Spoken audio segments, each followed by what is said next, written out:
السلام علیکم good morning آداب. آج میں تقریباً 2 ہفتے بعد آپ سے مخاطب ہوں، اور خواہش تو یہ ہوتی رہی ہے کہ اور موضوعات پہ بات کروں. بہت سارے موضوع ہیں، لیکن پھر بھی کوئی نہ کوئی ایسی وجوہات ہوتی ہیں کہ اسرائیل اور غزہ کے مسئلے پہ ہی بات ہو. ایک تو یہ کہ ایک سوال آیا میرے پاس کہ میں کہتا ہوں کہ اسرائیل جو ہے کمزور ہو رہا ہے. تو سوال یہ ہے کہ یہ کس طرح ہو رہا ہے، جب کہ جو بظاہر ہے وہ یہ کہ اسرائیل ایک طاقتور ملک ہے، اور اسرائیل کے لوگ متحد ہیں فلسطینیوں کے خلاف اور غزہ کے خلاف اور حکومت کے ساتھ، اور مغرب کی پوری مدد جس میں امریکہ آگے ہے وہ اسرائیل کو حاصل ہے. تو کس طرح یہ میں کہہ سکتا ہوں کہ اسرائیل کمزور ہو رہا ہے؟ تو اس کی وجوہات میرے خیال میں کافی صاف ہیں. اچھا، قبل سے کہ بھول جاؤں، میں ایک اور بات کا ذکر کروں کہ اس پورے عرصے میں ایک بہت ہی جو بہترین بات کہا ہے کسی نے، وہ ہے یونائٹڈ نیشنز کے سیکرٹری جنرل انٹونیو گوٹریس. 2017 سے یونائٹڈ نیشنز کے سیکرٹری جنرل ہیں. یہ ان کا دوسرا ٹرم ہے اور آخری ہوگا یہ. اور گوٹریس جو ہیں یہ پہلے پرتگال کے وزیر اعظم تھے 1995 1995 سے 2002 تک. پورٹوگیز سوشلسٹ پارٹی کے ممبر رہے ہیں اور لیڈر رہے ہیں، اور اب یونائٹڈ نیشنز کے سیکرٹری جنرل ہیں. جب 7 اکتوبر کا واقعہ ہوا، جس میں کہ حماس نے اسرائیل پہ حملہ کیا اور بڑے لوگوں کو مارا اور یہ غمال بنایا، اور تقریباً ہر طرف سے اس واقعے کی مذمت ہوئی، اور خاص کر مغربی ملکوں میں بس ایک ہی سوال تھا کہ جی آپ حماس کی مذمت کریں.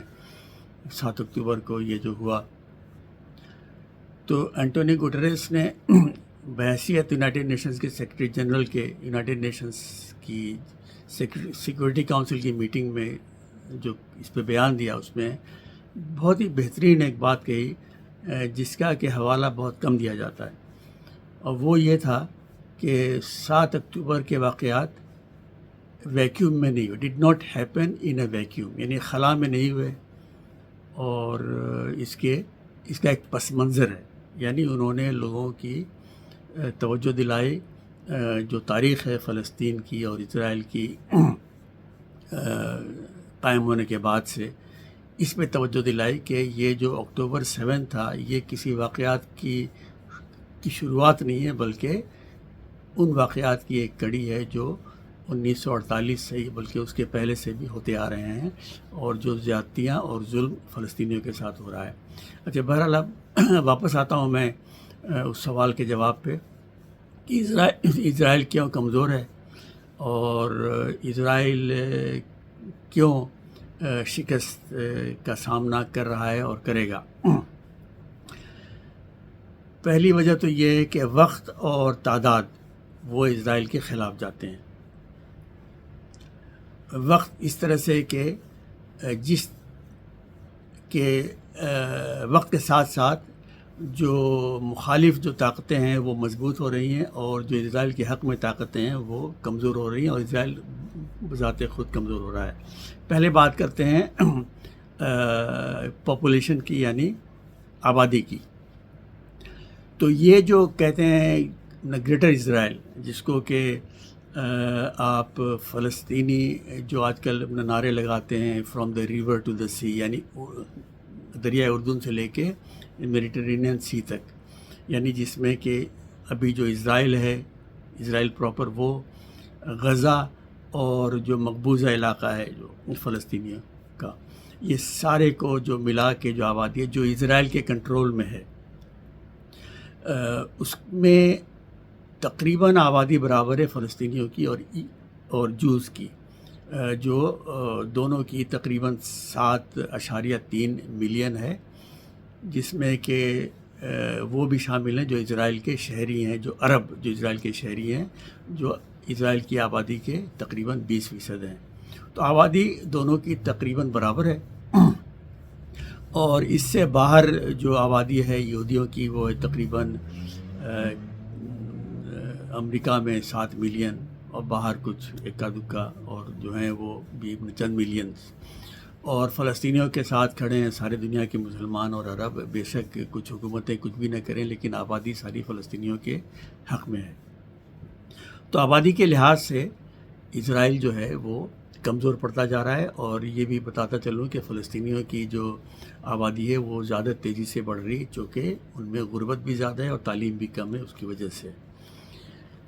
اس کے بعد آتے ہیں کہ کسی بھی ملک کو جنگ لڑنے کے لیے پہلا تو تھا آبادی کی بات ہوتی ہے، اور دوسری جو ضرورت ہوتی ہے وہ ہوتی ہے علاقے کی، یعنی گہرائی کی، جسے انگریزی میں کہتے ہیں اسٹریٹجک ڈیپتھ. اور پاکستانی خاص کر اس سے واقف ہیں چونکہ پاکستان کی جو ملٹری ڈاکٹرین تھی اس میں اسٹریٹجک ڈیپتھ پہ بہت زور تھا، اور یہ خیال تھا کہ ہندوستان کے خلاف جنگ لڑنے کے لیے پاکستان کی جو اسٹریٹجک ڈیپتھ ہے وہ کم ہے اور اسے بڑھائی جائے، جس کے لیے افغانستان میں ایک اپنے پسند کی حکومت قائم کی جائے.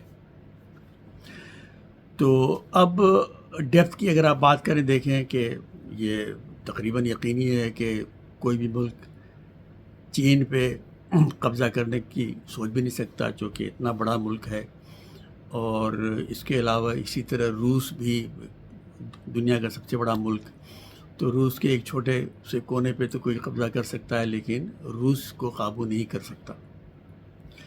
تو اسٹریٹجک ڈیپتھ کی اگر آپ بات کریں یا ڈیپتھ کی، تو اسرائیل جو ہے اس کی اوپر سے نیچے تک جو لمبائی ہے وہ ہے 425 کلومیٹر،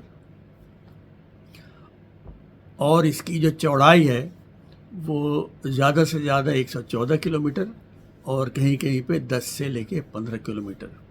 اس پہ آپ ذرا غور کریں کہ اسرائیل کی لمبائی 400 کلومیٹر سے تھوڑی زیادہ، اور چوڑائی کہیں پہ 10 سے 15 کلومیٹر، اور زیادہ سے زیادہ 114 کلومیٹر. یاد رہے کہ لاہور سے پشاور جو ہے وہ تقریباً 500 کلومیٹر کا فاصلہ ہے. تو اسرائیل کی جو لمبائی ہے پوری، وہ جو لاہور سے پشاور کا فاصلہ ہے اس سے کم، اور چوڑائی زیادہ سے زیادہ 114 کلومیٹر، کم سے کم 10 سے 15 کلومیٹر. تو اس رقبے کے ساتھ ایک ملک جو ہے ویسے ہی بہت کمزور سمجھا جائے گا، چاہے اس کے پاس کتنی بھی مضبوط فوج نہ ہو. اچھا، اب اس کے علاوہ اب تو یہ دو چیزوں کی بات ہو گئی، آبادی اور گہرائی کی، یعنی ملک کے رقبے کی. اچھا، آبادی میں یہ بھی بتاؤں کہ 7 اکتوبر کے واقعات کے بعد سے 5 لاکھ اسرائیلی ملک چھوڑ کے دوسرے ملکوں میں جا چکے ہیں. جیسا کہ آپ کو معلوم ہے کہ بہت سارے اسرائیلی ہیں جن کے پاس ڈوئل نیشنلٹی ہے، اور خاص کر امریکہ، برطانیہ، فرانس وغیرہ کی جو نیشنلٹی ان کے پاس ہے، یا کچھ ایسٹ یورپین کنٹریز کی.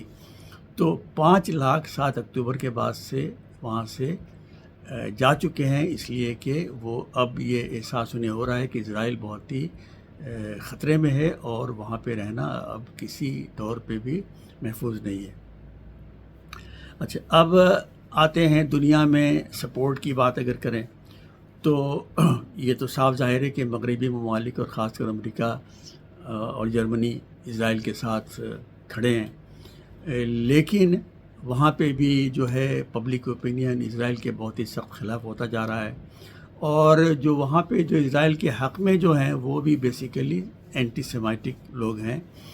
اور اس کی تاریخ آپ کو نہ تھوڑی بہت پتہ ہے، لیکن یہ بتاؤں کہ یہی امریکہ جو اتنا بڑا گارنٹر ہے، آئرن کلیڈ گارنٹر ہے اسرائیل کا، وہاں پہ 1939 میں جب نازی جرمنی سے بھاگ کے ایک جہاز پہ، ایک سمندری جہاز پہ یہودی 937 جرمن یہودی ریفیوجی پناہ کے لیے امریکہ آیا ان کا جہاز، تو امریکہ نے انہیں وہاں پہ یہ ڈاک کرنے سے انکار کر دیا. پھر وہاں سے وہ پھر واپس امریکہ نے بھی اور کینیڈا نے بھی، پھر وہاں سے وہ جہاز واپس گیا یورپ، اور پھر وہاں پہ وہ اتارے گئے یورپ کے دوسرے ملکوں میں. اور اسی طرح سے 1940 میں ایک تجویز تھی امریکہ میں کہ 20,000 جو یہودی بچوں کو جرمنی سے جو خطرے میں تھے وہاں سے نکالے گئے ہیں انہیں امریکہ پناہ دے. 20,000 جرمنی سے یہودی بچوں کو پناہ دیا جائے امریکہ میں. تو امریکہ کا جو U S commissioner of refugees تھے جو صدر روزویلٹ کے رشتہ دار بھی تھے دور کے، ان کی بیوی کے شاید، تو انہوں نے اس کی مخالفت کی تھی یہ کہہ کے کہ these 20,000 beautiful kids will grow to be 20,000 اگلی ایڈلٹس. یعنی یہ 20,000 خوبصورت بچے جوان ہو کر 20,000 اگلی یعنی بدصورت ایڈلٹس بنیں گے. اور یہ کہنے کی وجہ صرف یہ تھی کہ یہ بچے یہودی تھے اور یہودیوں کے بارے میں اس طرح کے خیالات رکھے جاتے تھے ڈھکے چھپے. ابھی بھی ایسے ہی خیالات ہیں بڑے سارے لوگوں میں جو اسرائیل کے حق میں بھی بات کرتے ہیں. تو کہنے کا مقصد یہ ہے کہ اسرائیل کا جو سپورٹ ہے جو مغربی ملکوں میں وہ بھی کافی حد تک جھوٹا اور کھوکھلا ہے. اور جرمنی جو اسرائیل کا امریکہ کے بعد سب سے بڑا اسلحہ دینے والا ملک ہے، یعنی 1/3 جو اسلحے باہر سے اسرائیل کو آتے ہیں وہ جرمنی سے آتے ہیں. اسی جرمنی میں ہولوکاسٹ ہوا تھا جس میں کہ 60 لاکھ یہودیوں کو مارا تھا. یقیناً یہ ہٹلر نے صرف اکیلے نہیں کیا تھا، اس میں ساری جرمن قوم یا بھاری اکثریت جرمنوں کی اس میں ملوث تھی. تو اس لیے یہ ظاہر ہے کہ جو سپورٹ ہے وہ کافی حد تک کھوکھلا ہے اسرائیل کا امریکہ اور جرمنی وغیرہ میں، اور یہ اب اور بھی کمزور ہوتا پڑ رہا ہے اس لیے کہ وہاں کے جو نوجوان اور جو بھاری اکثریت ہے وہ اسرائیل کی بربریت یہ دیکھ کے غزہ میں بہت اس کے خلاف ہوتی جا رہی ہے. اور رہی اگر دنیا کی بات تو ابھی جو ایک ریزولوشن پاس ہوا تھا یونائٹڈ نیشنز کے جنرل اسمبلی میں جس میں کہ سارے دنیا کے ممالک اس کے ممبرس ہیں اور ووٹ دے سکتے ہیں، وہاں پہ فلسطین کے حق میں اور اسرائیل کے خلاف ایک ووٹ ہوا تھا اس پہ کہ فلسطین کو ایک ریاست کے طور پہ تسلیم کرے یونائٹڈ نیشنز.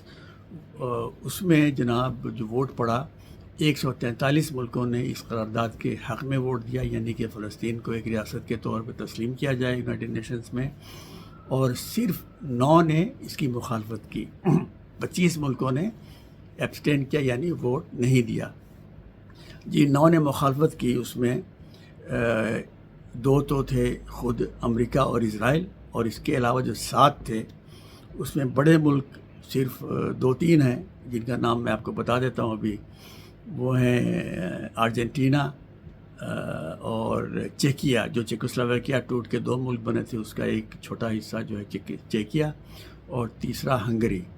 اور اس کے علاوہ جو ملک ہیں وہ چھوٹے چھوٹے جزیرے جو بحر الکاہل میں یعنی پیسیفک اوشن میں جن کی آبادی کسی کی چند لاکھ، کسی کی 70-80 ہزار ایسی ہے. مائکرونیشیا، ناورو، پلاؤ، اور ایک ہے پپوا نیو گینی. وہ خطرے ذرا بڑا ملک ہے لیکن اس کی دنیا میں کوئی خاص اہمیت نہیں ہے. جن ملکوں نے ووٹ نہیں دیا اس میں England, Germany, Canada, Ukraine, Finland, Sweden, Lithuania, Latvia, یعنی یہ وہ ممالک ہیں جو بہت اہمیت رکھتے ہیں یورپ میں اور جنہیں نیٹو کے ممبر ہیں یا ان کی سپورٹ حاصل ہے. لیکن امریکہ کی خواہش کے باوجود ان ملکوں نے ووٹ اس کے خلاف دینے سے انکار کیا. تو یہ ہے جناب وہ وجوہات جس کی وجہ سے میں سمجھتا ہوں کہ اسرائیل جو ہے وہ بہت ہی سخت مشکل میں ہے. وقت اور آبادی اور بین الاقوامی جو سپورٹ، یہ ہر لحاظ سے اسرائیل جو ہے کمزور ہوتا جا رہا ہے، اور فلسطین کا جو کوز ہے وہ طاقت پکڑ رہا ہے. یعنی اگر دیگر الفاظ میں کہا جائے تو مستقبل جو ہے وہ فلسطین کے حق میں ہے اور اسرائیل کے خلاف ہے. آج کے لیے اتنا ہی، اور پھر بات ہوگی اور خدا حافظ.